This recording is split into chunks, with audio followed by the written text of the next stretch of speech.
জনাব ওয়াহিদুর রহমান শাহীন, উপস্থিত বাংলাদেশ ফেডারেল সাংবাদিক ইউনিয়নের সংগ্রামী মহাসচিব, সম্মিলিত পেশাজীবী পরিষদের সদস্য সচিব জনাব কাদের গোয়েল চৌধুরী, ঢাকা সাংবাদিক ইউনিয়নের সংগ্রামী সভাপতি শহীদুল ইসলাম, সাধারণ সম্পাদক জনাব খুরশিদ আলম সহ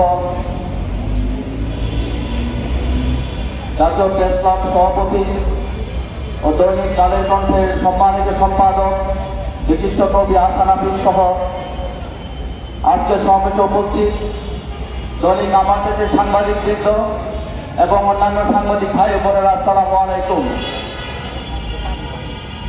অত্যন্ত দুঃখজনক হল সত্য, সজীবন জয়কে মৃত্যুর মামলাটি অত্যন্ত ভুয়া মামলা, এটা বাংলাদেশের সবাই জানে।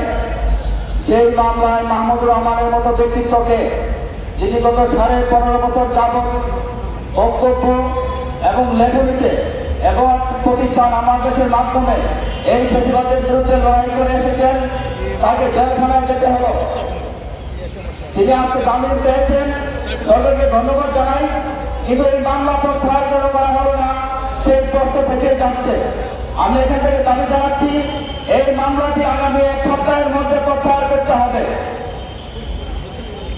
দ্বিতীয় কথা, দলিল আমাদের 2013 সালের 13 এপ্রিল মাসে বন্ধ করে দেওয়া হয় সম্ভবত, সেই থেকে এখন পর্যন্ত দলিল আমাদের সাংবাদিক কর্মকর্তাদের অধিকাংশই দেখার অবস্থায় রয়েছে। যারা কোথাও কোথাও চাকরি করছেন খুবই কম সংখ্যক লোক, কিন্তু তারাও ওইসব প্রতিষ্ঠানে নামমাত্র চাকরি করছেন, তাদের উপরে বসিয়ে দেওয়া হয়েছে অত্যন্ত জুনিয়র লোকদেরকে। আমার দাবি হচ্ছে, আমার দেশ এগুলো খুলে দেওয়া হয় নাই।